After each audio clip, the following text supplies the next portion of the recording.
Hi, everybody. I'm just going to wait till the lobby stops dinging messages at us to make sure that everybody who wants to be in the session has been admitted. So we'll just give it another couple of seconds here. I think that was the last of it. All right, so we're going to go ahead and get started. Hi, everybody. Thank you for joining us. I am Mary Jo Warsko. I work for Elevate, and Elevate is one of the organizations that facilitates the EECBG Blueprint cohorts.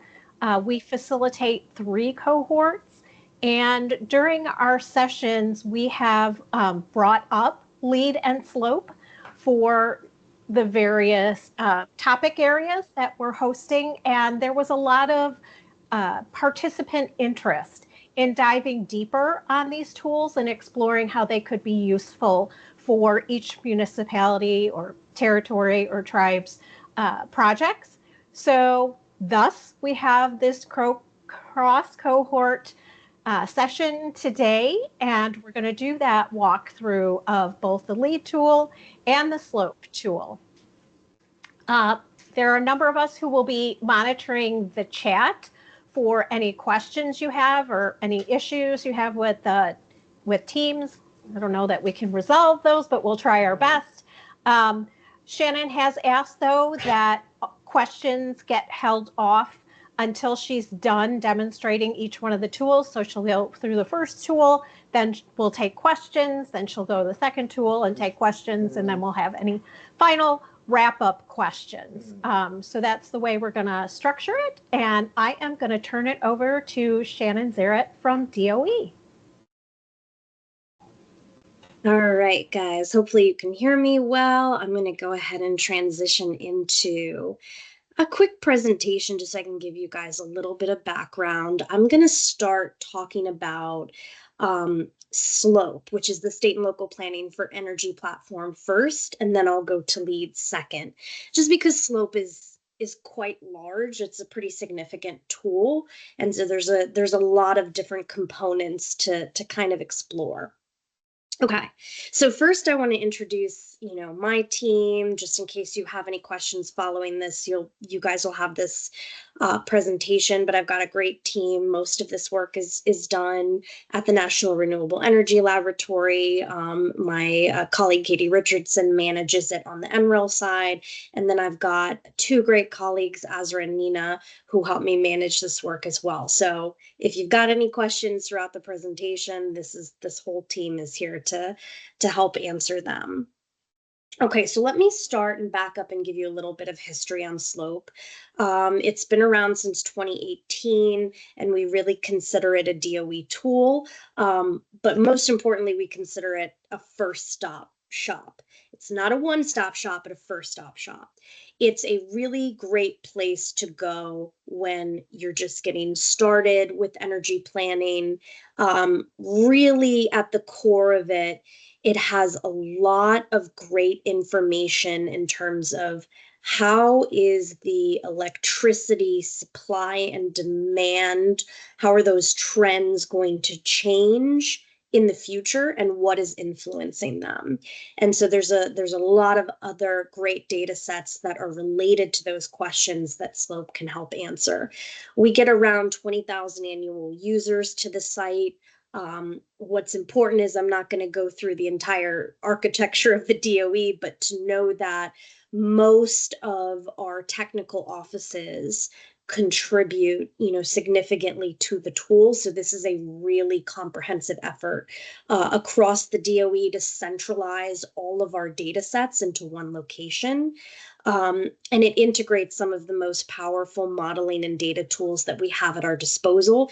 You don't need to know the name of these models necessarily, but I'm bringing them up because the reason why I call SLOPE a first stop shop is often we have folks that come in, they start exploring, and they start to realize, well, this is an interesting question. How can I take this question and get more nuance? How can I take this question and modify it for my local conditions? And that's where the backbone of SLOPE is built on these models. and it can help you kind of transition into working with NREL on a more kind of nuanced, more particular question. And so, like I said, it's a great place to begin your journey when you're starting that energy planning and trying to understand what is the electricity supply and demand ecosystem going to look like in the future, and what should we be doing to help support that. Okay, so let's take it a step back and kind of think about what kinds of questions Slope can answer in a more, user-friendly context, okay?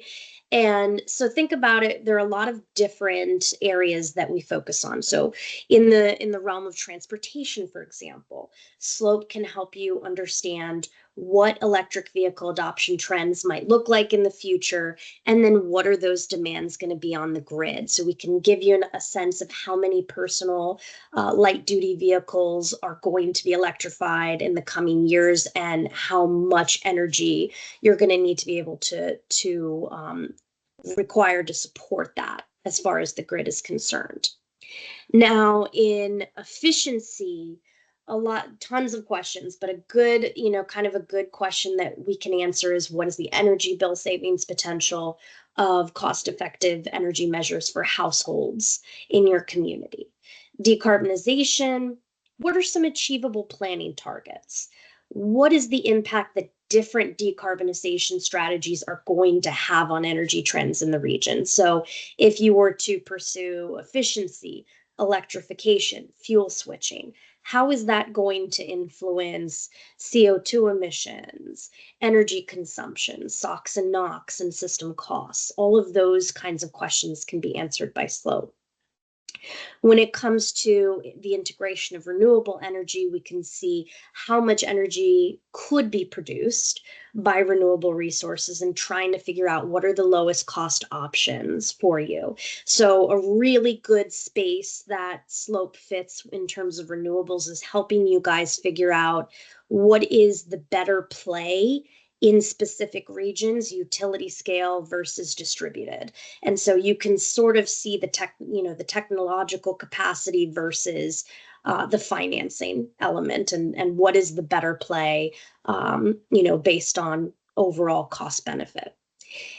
One of the most popular data sets that we've added over the years is the equity data sets. And so really understanding how jurisdictions can prioritize underserved or vulnerable populations with certain energy investments. So that has been a really nice addition over the years to get to understand how, equality can be focused on throughout the sector. So that just gives you kind of a more plain language look at what can Slope do. So let's look at the four main tools. There are four main resources on Slope that you guys can utilize. The energy snapshots are first. You can kind of think of the energy snapshots as a nice one-page infographic. So you would, in the search box, you put your jurisdiction, your state or county in, and it's going to shoot back a customized infographic that is specific to your state or county. We'll take a look at these so you can see what's on them. But they are great to be able to pass along, to senior leaders. They're great to be able to, start conversations about energy opportunities within your jurisdiction. The next tool is the energy planning guide.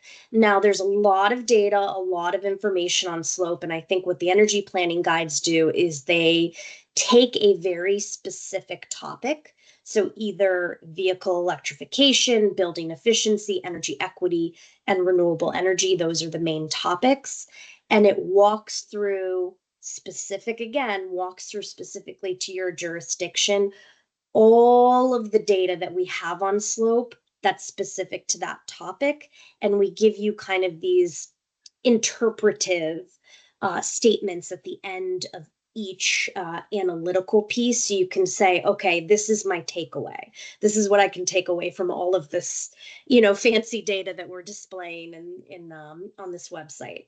So again, jurisdictionally specific guides around topical areas in energy.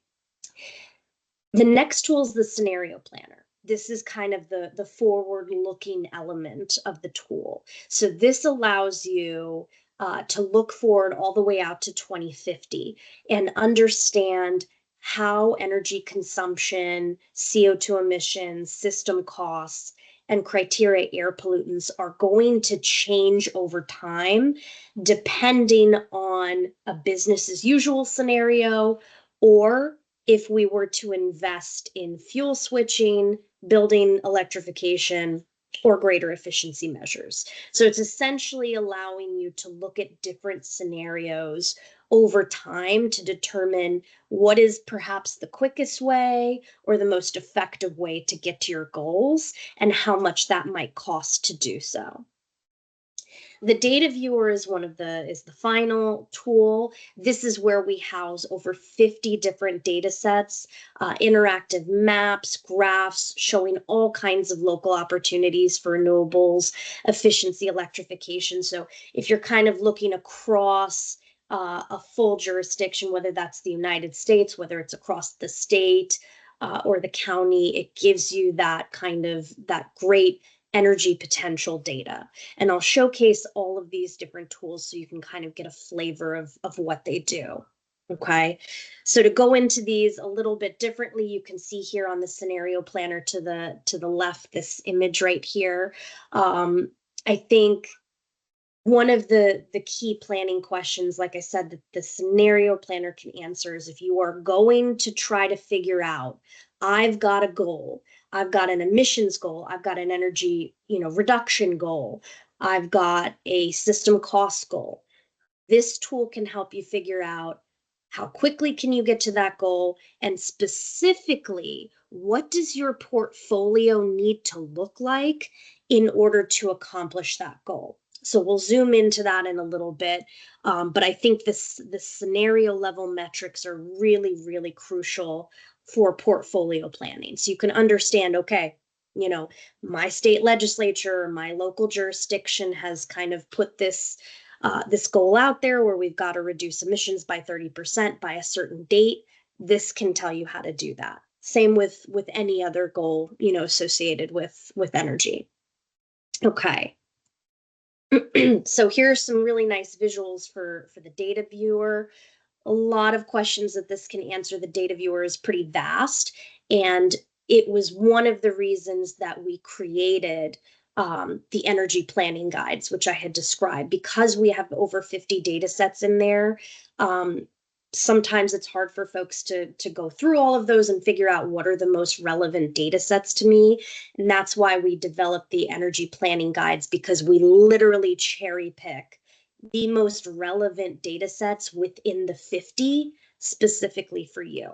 But tons of data to look through on slope on the data viewer. So biggest one, I think the data sets that probably get the most eyes on them are levelized cost of energy, rooftop and ground mount solar, the difference between those, especially for low to moderate income housing, electric vehicle trends and demands on the grid, and then all of our equity layers have been some of the most popular tools, or excuse me, data sets on the data viewer.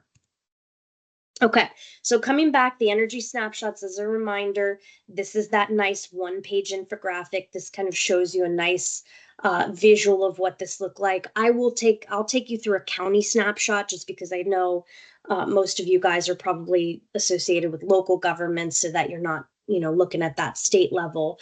But I think that, you can get a nice picture looking at either the state or the county level snapshot. And then lastly, these energy planning guides. So this is a good, what I was referring to before. We will usually, the way these are structured is we'll open up with kind of a question, a key planning question. So I might say, in this case, what percentage of Miami-Dade County, what is the overall energy consumption and CO2 emissions associated with buildings?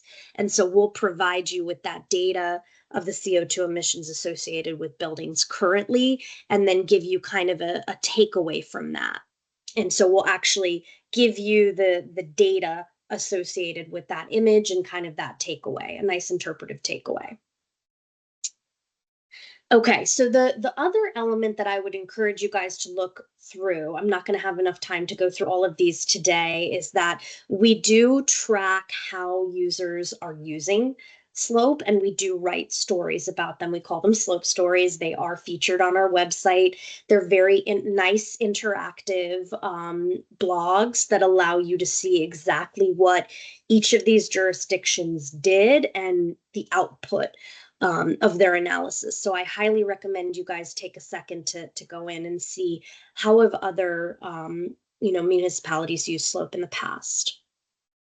Okay, so I'm going to switch over to show you guys. Hopefully it will work well. I have a couple of things saved in the background just in case doing it live is not going to be an option for today for whatever reason. You never know with the internet. Okay, so let me take you to the front page of Slope. So we're on the front here, and you see the 4 tools that I described. And so from the front page, you can already just put in your jurisdiction of interest into these. The data viewer is a little bit different. But we'll start with the snapshot, and I'll see, if not, I have it saved in the background, but we'll see if we can, ooh, let's see if this will create on the spot, which will be very exciting. Ah, yes. Okay, so this is a county energy snapshot. And so up at the top, we're starting with what is the current state of energy use and emissions. So this is 2025. Every year, that changes, this will change as well. So next year it'll say 2026. So it is responsive. Then we tend to cover the emissions reduction potential.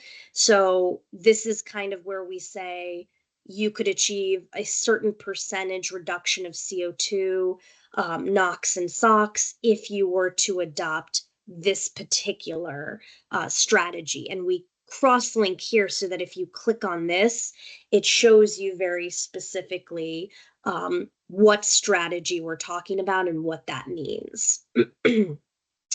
We've got the equity and energy planning. So we identify the census tracts that are considered high transportation and high energy burden. So that's right there, front and center. We tell you how many census tracts are considered and which census tracts there are. Transportation electrification is a really big one. So we here list how many personally owned light duty vehicles are going to be on the road in 2050, and then what is that going to do for demand? How much is that going to reduce vehicle gasoline, but how much is it going to increase electricity demand? Down here, we have the efficiency opportunities, both in the residential and commercial sector.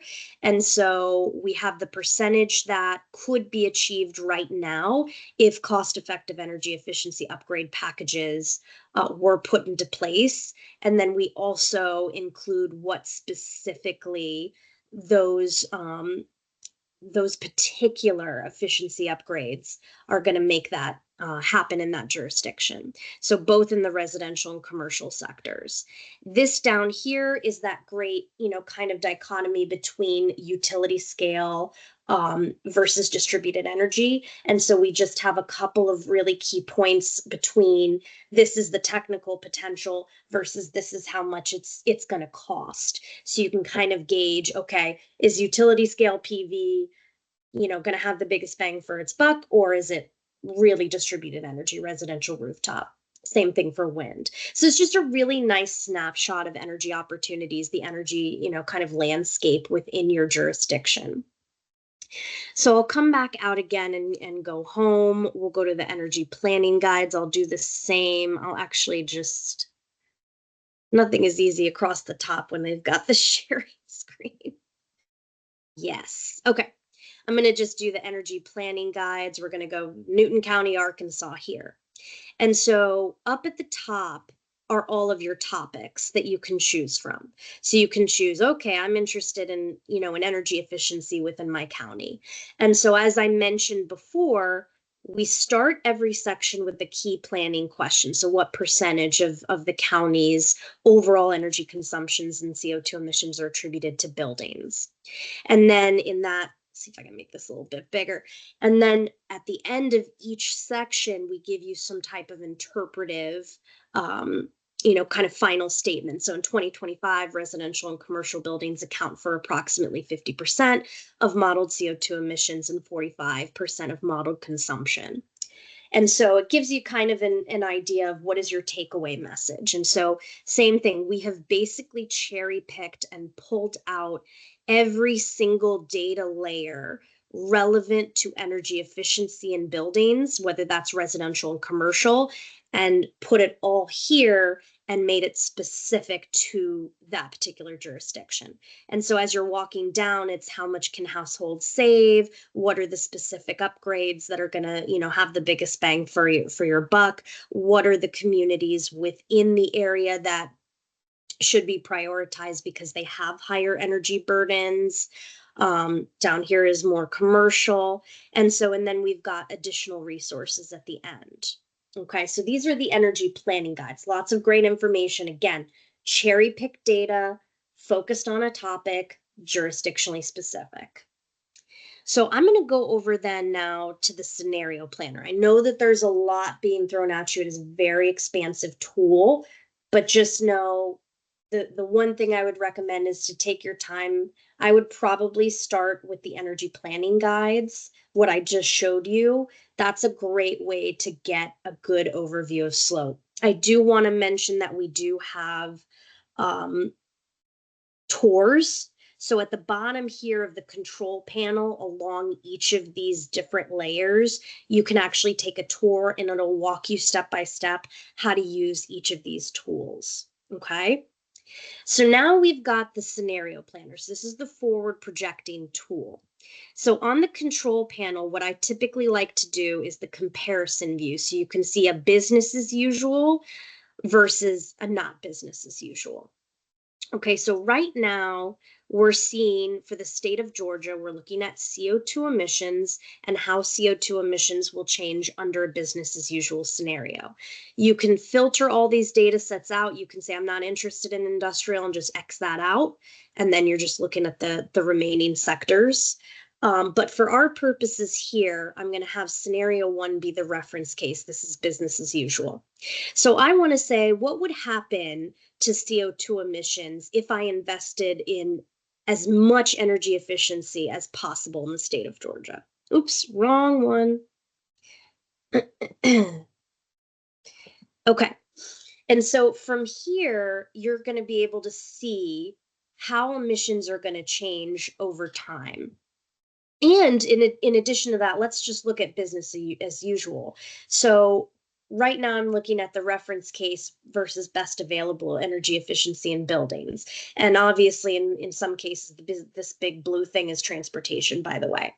And so transportation can be a little, misleading in the efficiency space. So you can start piecing it out and just kind of look at that residential or commercial electricity, kind of just sort of X out some of the ones that aren't as relevant and understand how those trends are going to change. But what I think is most interesting about the scenario planner is let's just take the reference case, right? In a best case scenario, let's say that you guys have a particular goal. Right now, it's 2025, and your total emissions are 114, and you want to get that down to 50%.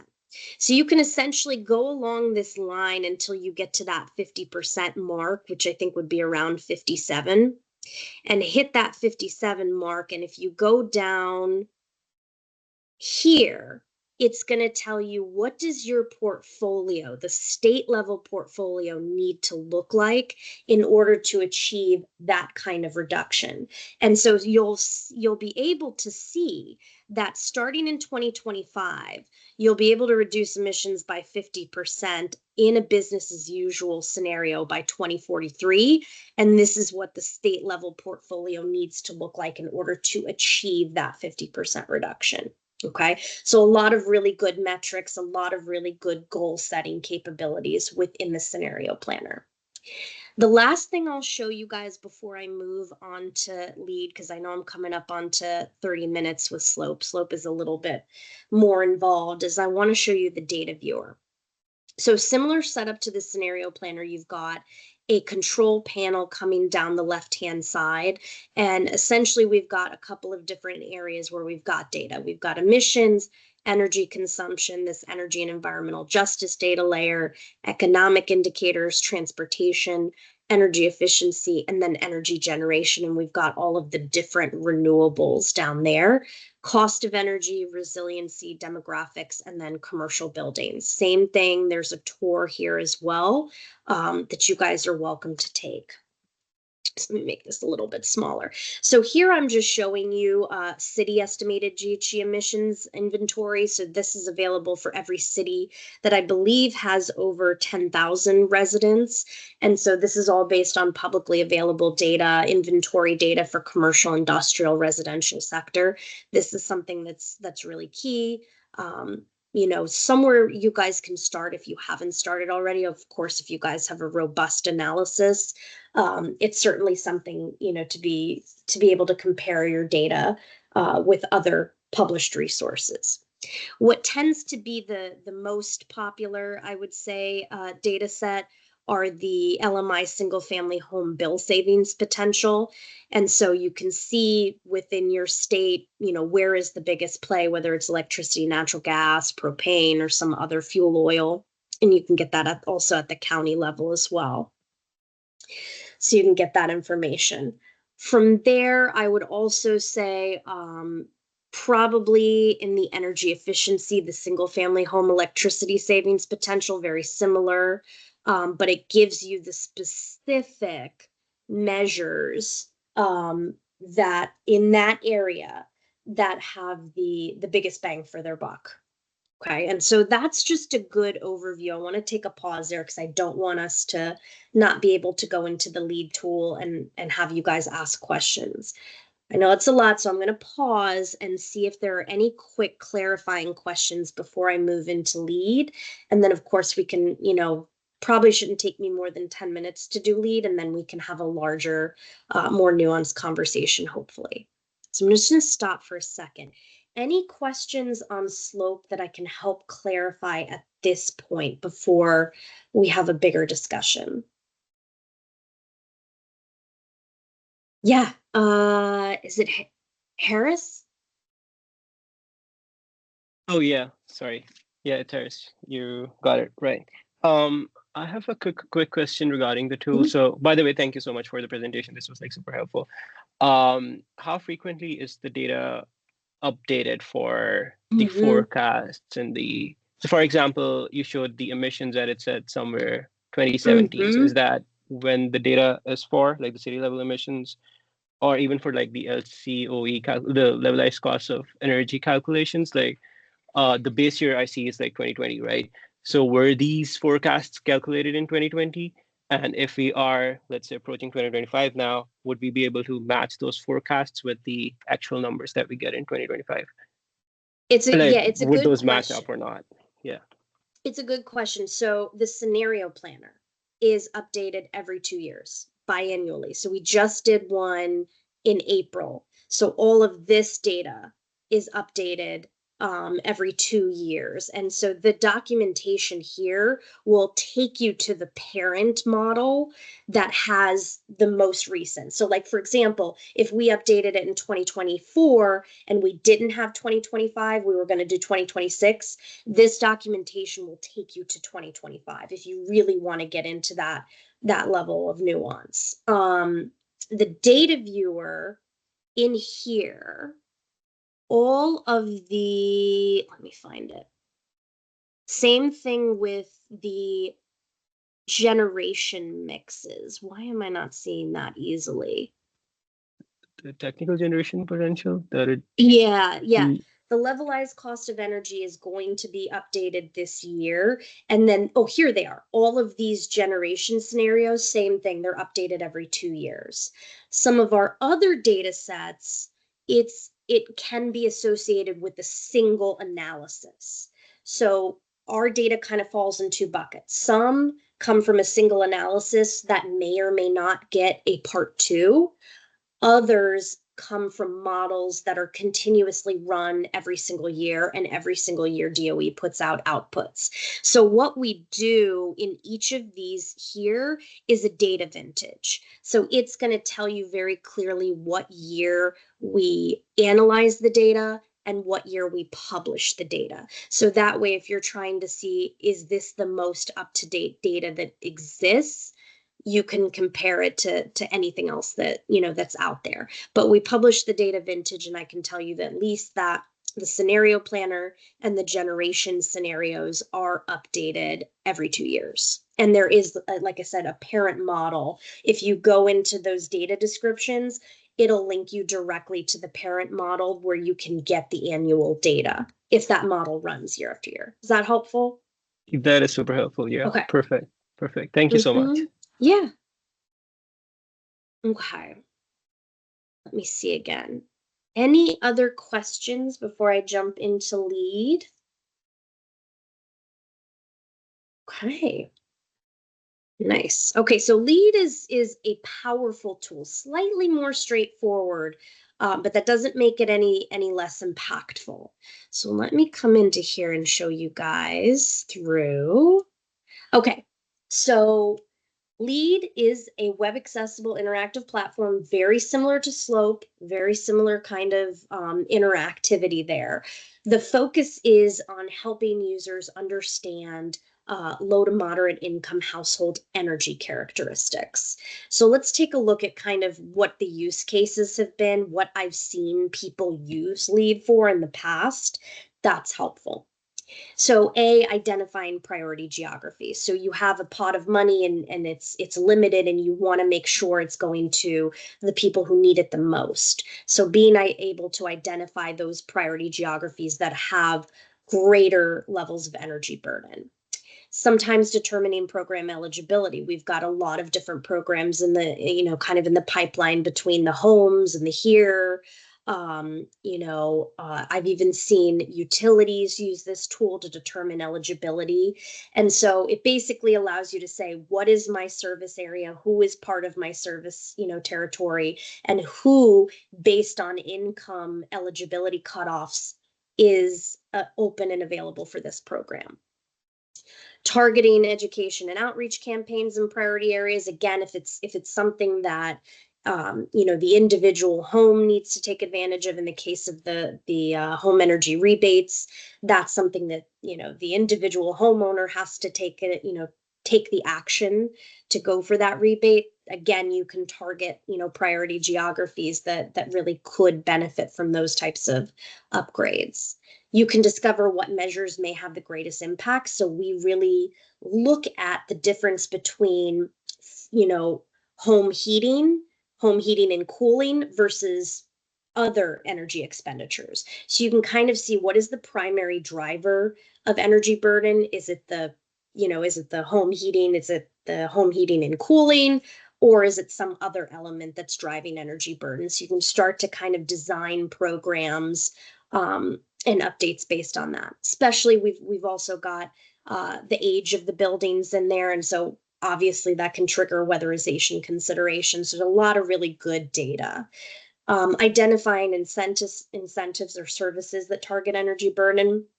It says coming soon, but this is actually already available. So we have put on the electric retail service territories and then the weatherization service territories. So if you guys are trying to figure out who is my weatherization service provider, who is my electricity service provider in this census tract, we've got that.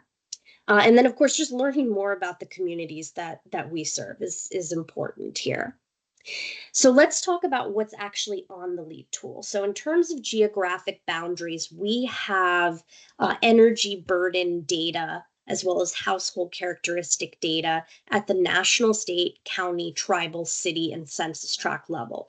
That includes all 50 states, DC, Puerto Rico, as well as the federally recognized tribes. In terms of those household characteristics, Each of those boundaries can be broken down by area median income, state median income, federal poverty level, and we also do have race and education demographics as well. Looking at the individual housing unit, you can analyze energy expenditures based on occupant type, whether the home is owned or rented, building age, building type, the number of units in the building, is it multifamily or single family, and what is the primary heating fuel type. Lastly, we've got the energy expenditures. So you can also look at the average annual energy costs and the average energy burden as the percentage of their income. All of this data comes from U.S. Census Bureau's American Community Survey, and we do cross-reference that with the EIA's utility data. They have a couple of surveys that they put out on utility sales. So we cross-reference those two and make sure that the data adds up. We also have a couple of nice relationships with the utilities as well to be able to verify all of this data. We tend to do same thing, a biannual update. So every 2 years, this data gets refreshed and updated. And we just did an update back in June 2024 where we added updated AMI designations based on HUD's definitions for 80 to 150%. Okay, so here are some good case studies of how communities have used LEED. Kentucky, for example, these are all, again, similar to the slope stories published on our website. You guys can read through them. We do a nice, overview of how folks have used this before. But like I had mentioned, National Grid utility in Long Island, New York, they determine household eligibility for their weatherization program for income eligible residents. And so they were able to see that there was actually a lot more households that were eligible for this program than they had originally thought with the tool. Kentucky used it to identify priority, counties with it, that had the highest energy burden so that they can, allocate funds to smaller nonprofits to help with upgrades and retrofits. Carrboro, Rochester, New Haven, very similar, where they were kind of looking at what were the characteristics of the buildings that were experiencing the highest energy burden.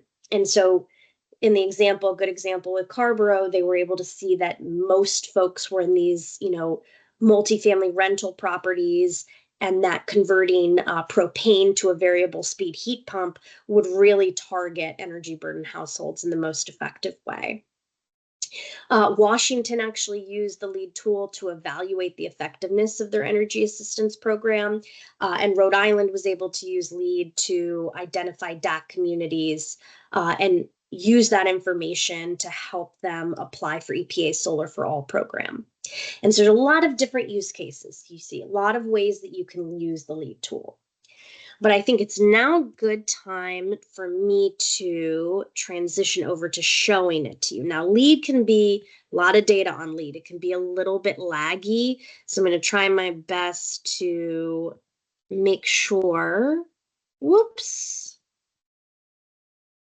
This is okay. So let's see if we can start with a nice clean slate. So like slope, we have a tutorial, so it'll pop up. The one thing I will tell you is once you come into the tool, if you don't see it pop up again, it's because we've turned on the IP address recognition. And so for both slope and LEED, you'll be able to find the tutorials, somewhere. So for here, the walkthrough is right up here on the right-hand side. So if you wanted to take a tour on your own, you just hit that walkthrough button in case it doesn't come up for you. So I'm going to just reset the LEED tool, bring us back to the top. So this is going to first, when you come in here, it shows you, the full United States. And so you can kind of pick a jurisdiction, zero in on it. And so usually when you're looking at the United States, or you're just looking at a state in general, it's not going to show you the full picture, but it gives you those nice kind of roll-up statistics about what is state level energy burden, energy costs, number of households, and income. Now, along the left-hand side, these are your criteria filters. This is how you kind of start to zoom in on the data a little bit more. So perhaps you're only interested in the highest level of energy burden. And so you might want to say, okay, I'm going to only look at those at 6 to 15. And then you might say, okay, I'm only interested in area median income less than 80%. Okay, so you can come over here to these filters and basically, remove anything at any point in time.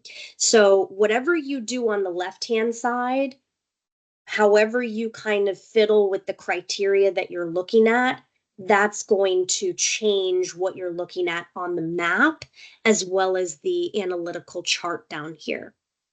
So let's just take a state for example. Let's just take Arkansas. Let me see if I can zoom into that.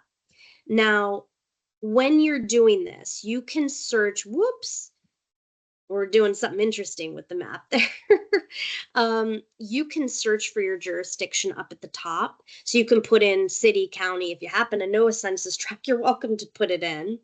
But if not, you can then take it down to more, jurisdictionally specific levels here. You can also change what you're looking at. So you can look at energy burden, energy cost, number of households, or income. Tend to stay with energy burden because that's, the indicator that we tend to look at here. So I want to get a little bit closer. So we're going to take a look at the state of Arkansas.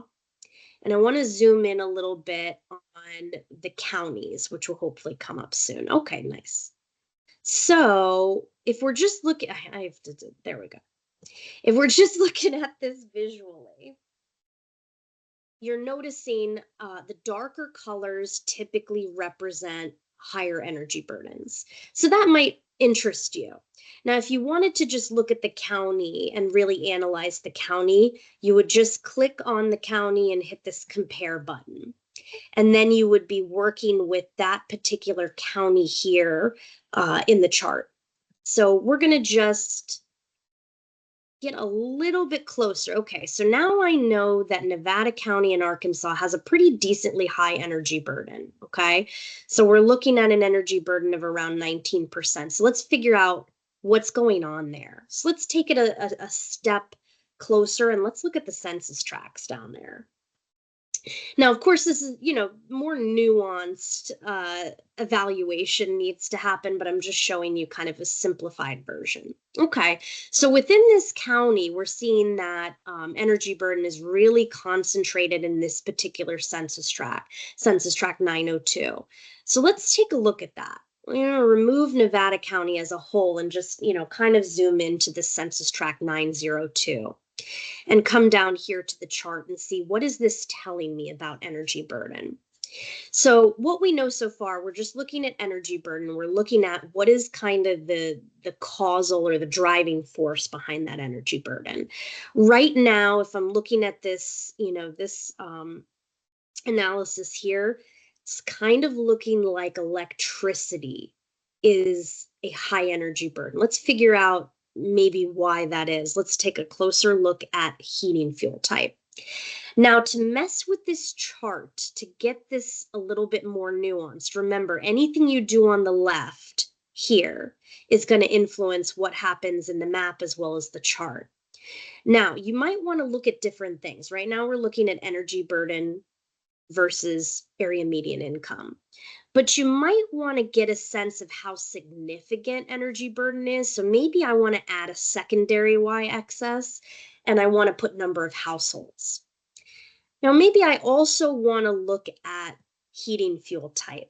Okay, so now this is where you can start to see how significant the issue is and perhaps what's driving the issue. I think right here is most important if I can zoom into that. Now, you're also welcome if you see, for example, there's no fuel oil at all. I don't see anything about fuel oil. I don't see anything about solar.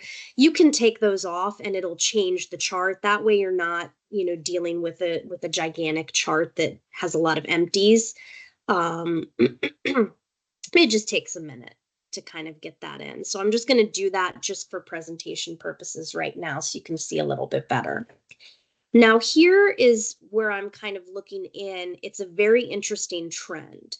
So if the most vulnerable population, the 0 to 30% AMI, utility gas being their primary heating fuel type, they're paying a lot more for electricity. Despite the fact that utility gas is their primary heating fuel type, there's something else that is driving their electricity usage up, and it is a significant portion of their bill, of their energy bill. And so even with utility gas, we still see one of the primary drivers of energy burden is electricity for this particular census tract in this particular county in Arkansas. Now you can also look at, every other element. You don't just have to look at the heating fuel type. You can start taking a look at building age. Okay, is building age a significant, portion of this? Are older buildings really dominating here? And so that's where number of households becomes critically important, because you can sort of start to see how significant is this issue. So you can see, do you have a lot of older houses that you're dealing with? Do you have a lot of houses that were built around a certain time that may indicate certain features that may be more susceptible to energy problems? And I'm thinking older houses, with weatherization issues, of course. You can look at building type again.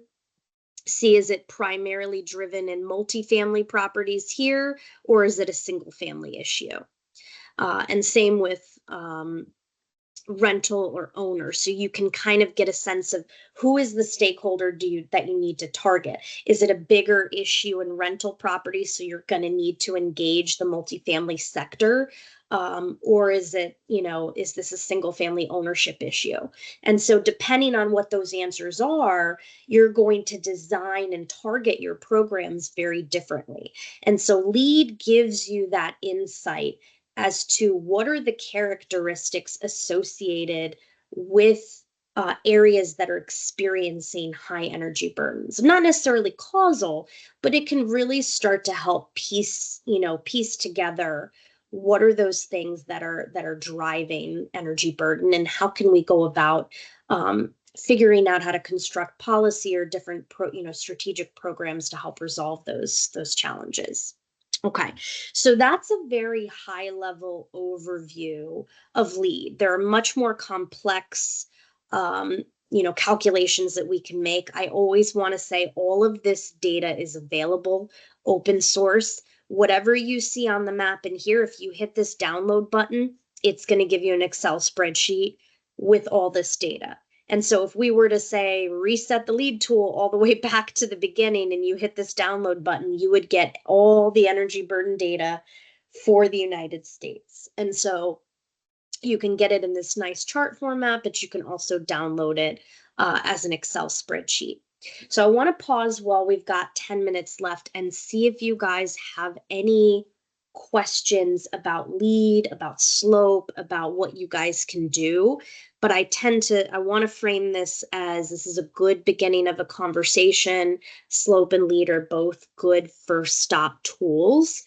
They do not replace local knowledge, local expertise, but they can help supplement and start to unpack questions that you might have and might be able to unpack certain trends that you're seeing. Okay, Sarah, I see as my first hand. Hi, can you hear me okay? Yeah. Mm-hmm. Great. So I'm here in Oklahoma City with the city of Oklahoma City. And if I was, can we make an appointment? Are there office hours with NREL? So if I wanted to say, hey, is my analysis accurate? Are the parameters that I have chosen the things that I want to, is this accurate? Basically, it's been a really long time since I've taken statistics. So some of this feels a little overwhelming, to be honest. Yeah, no, I can understand. So yeah, the first step is to reach out to our team. And so if you contact either Azra or Nina, their emails, like I said, I'll make sure you guys have this presentation. I'll make sure I'll highlight who they are. And so that's a good first stop, because we can often, triage a lot of the questions that get answered. But if there's kind of one of those questions that we dig into and we're like, oh, we need a better analysis, we need to go to the modeler, then we'll bring in NREL. So we just kind of, have a back and forth relationship with whoever's interested. Right. Okay, awesome. Thank you so much. Mhm. Really appreciate Yeah. the presentation. Yeah. Okay. Any other questions? Any other thoughts? Any other interests? Okay. We do have some in the Medora. chat. Yeah, go ahead, Medora. Sorry, I don't know. Can y'all hear me? I can, yeah. Mhm. Oh, okay. So my question's in the chat. It said, how can we use the lead Oh. tool to identify rebates and incentive for high energy burden communities? Mm-hmm. Okay, so it's a little kind of bad. So we don't ourselves like identify what the specific incentives are. But let's say we were to go to New Mexico, and you would be able to have let's see where the settings are. Actually, let me get us down so we're not looking at the United States. Let's do counties. Yeah, I've used the lead tool to identify high energy burden in Louisiana so we can Mm-hmm. indicate who to do outreach to. I'm just interested Yes. if there are other, I guess, I don't know, if there's other things that I'm not aware of the lead tool that could be beneficial in my outreach.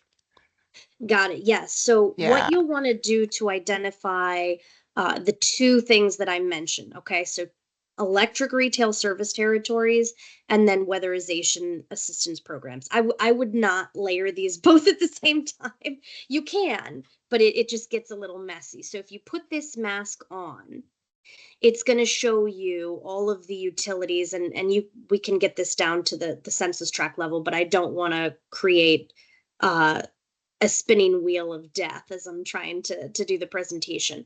But you can start to see, okay, what is the electric retail service territory associated with that county or with that census tract? And from there, you would be able to research at least which of those service providers provide, if any incentives to their customer base. Weatherization assistance services, same thing. So we'll take that off, and then you would just put these masks on. And so this is where, if you guys need weatherization assistance, it's going to say WAP service provider. What is the WAP service provider for that region? And then if there are any training centers. So those are, I believe, are sub-recipients of the weatherization assistance grant. So those are the individuals that are receiving money from the federal government to provide weatherization services to homeowners. So with this map, you'll be able to see, theoretically, you'll be able to see which census tracts within the county are the most energy burdened, and then you'll be able to see which electric retail service territory as well as weatherization service provider is attributed to that particular region. Does that make sense? So we're not identifying like the specific incentive, but we're identifying who you can go to for probably the top two incentives associated with energy costs. Oh, yeah, that definitely helped. Thank you so much. Yeah. Good question. So yeah, these are all of our map settings, but you can kind of explore them, tribal areas, cities, different kinds of boundaries that you can turn on. So we have disadvantaged communities, electric retail service territories, and like I said, you can see them all at the same time. It gets really messy, but it gives you an idea of kind of that nice layering effect of like, what is happening? What are all of the things happening in that jurisdiction, that pinpoint of interest? Okay. Yeah, and Nina put into the chat two of her email and Azur's email. So if you guys are sitting down, you're like, this is great. I need to look at this. I need to digest it. take some time and then you're like, I've got a question, reach out to Nina and Azra. They can set up a time with you and walk you through anything you have. But if it's a question that we can't resolve in-house, then we'll go to NREL and we can see if we can do some more advanced modeling. A lot of times our developers have sort of the parent data that can help a little bit better. So for example, in New Mexico, the electric retail service territories didn't quite exactly match with what they know personally. And that's when we'll work directly with that state and modify things so that they can actually get the calculations that they want. So, you know, if you see something that's kind of like, man, this is halfway there, you know, it kind of gives me what I need, but not fully, ask us, because we probably have it. And it's probably very easy for us to modify for you. Yes. So the question on the technical documentation. So if you go up to here, it's in the about section. Where did we put the documentation? I think that's in the main parent site. And I'm going to put that. Yeah.